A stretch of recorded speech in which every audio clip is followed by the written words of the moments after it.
नमस्कार। चलिए आज एक बहुत ही जानी पहचानी लेकिन उतनी ही गहरी कहानी को समझते हैं। ये कहानी है एकता की ताकत के बारे में। 5 भाइयों की ये कहानी हमें सिखाती है कि साथ रहने में कितनी शक्ति है।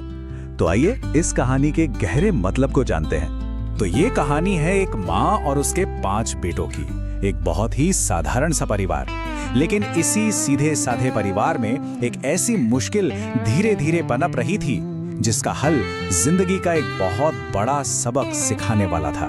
तो कहानी की शुरुआत होती है एक माँ की चिंता से।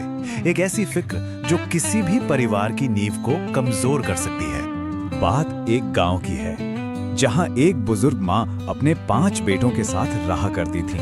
बाहर से देखने पर तो सब ठीक ठाक लगता था, लेकिन घर के अंदर रिश्तों में दरारें पड़ने लगी थीं। और देखिए, यहीं इस कहानी का सबसे बड़ा मोड़ छिपा है। एक तरफ है बचपन, जब बेटे माँ से बेहद प्यार करते थे, उनकी हर बात मानते थे। और दूसरी तरफ है जवानी, जब वही बेटे आपस में लड़ने झगड़ने लगे थे और माँ की बात भी नहीं सुनते थे। ये बदलाव सिर्फ एक मनमुटाव नहीं था, ये उस एकता का टूटना था जो कभी उस परिवार की सबसे बड़ी ताकत हुआ करती थी। और जाहिर है, अपने ही बेटों को यूं लड़ते झगड़ते देखकर उस माँ का दिल बहुत दुखता था। वो सिर्फ उनके आज के झगड़ों से परेशान नहीं थी, बल्कि उन्हें उनके भविष्य की चिंता सता रही थी। वो जानती थी कि अगर ये बिखर गए तो बहुत कमजोर हो जाएंगे। तो अब उस माँ ने सोचा कि सिर्फ चिंता करने से काम नहीं चलेगा, कुछ तो करना होगा। उन्होंने अपनी चिंता को एक सीख में बदलने के लिए एक तरकीब सोची। और उनकी ये तरकीब किसी बड़े उपदेश पर नहीं, बल्कि एक बहुत ही मामूली सी चीज पर टिकी थी, लकड़ियों का एक गट्ठर। एक दिन उन्होंने अपने सभी बेटों को पास बुलाया। वहां एक अजीब सी खामोशी थी। फिर उन्होंने लकड़ियों का एक कसकर बंधा हुआ गट्ठर मंगवाया। सब बेटे हैरान थे कि आखिर माँ करना क्या चाहती हैं। और बस यहीं से शुरू हुई असली परीक्षा। ये सिर्फ उनकी ताकत की परीक्षा नहीं थी, बल्कि उनकी एकता की परीक्षा थी। माँ ने सबसे पहले बड़े बेटे को वो गट्ठर दिया और उसे तोड़ने को कहा। उसने अपनी पूरी जान लगा दी, पर गट्ठर टस से मस नहीं हुआ। फिर दूसरे की बारी आई, नतीजा वही रहा।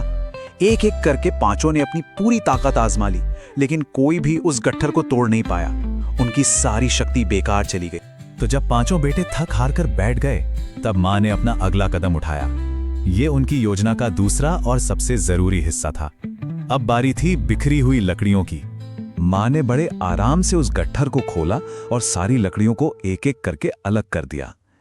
जो लकड़ियां कुछ देर पहले तक एक मजबूत गट्ठर का हिस्सा थीं, वो अब अकेली और बिखरी हुई पड़ी थीं। हाँ, तो कहानी का पूरा निचोड़, पूरी सीख बस इसी एक तस्वीर में है। जब लकड़ियां एक साथ थीं तो अटूट थीं, ताकतवर थीं, लेकिन जैसे ही वो अलग हुईं, वही लकड़ियां कमजोर हो गईं। ये एक ऐसा सबक था जो आंखों के सामने दिख रहा था। अब की बार माँ ने सबको एक एक लकड़ी दी और उसे तोड़ने के लिए कहा। और नतीजा, अरे इस बार तो पलक झपकते ही सबने अपनी अपनी लकड़ी को चटाक से तोड़ दिया, बिना किसी मेहनत के। लकड़ियों को इतनी आसानी से टूटते देख बेटों को धीरे धीरे अपनी गलती समझ आने लगी थी। ये प्रैक्टिकल लेसन तो पूरा हो गया था। अब बारी थी उन शब्दों की जो इस सीख को हमेशा के लिए उनके दिल में बसा देते। और तब माँ ने उन्हें बड़े प्यार से समझाया, देखो बेटो, तुम सब इन लकड़ियों की तरह हो। जब तक तुम सब एक साथ मिलकर रहोगे, एक दूसरे का सहारा बनकर, तब तक दुनिया की कोई भी ताकत तुम्हें तोड़ नहीं सकती।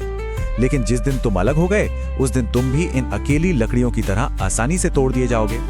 माँ की ये बातें सीधा उनके दिल में उतर गईं। सभी बेटों की आंखों में आंसू थे।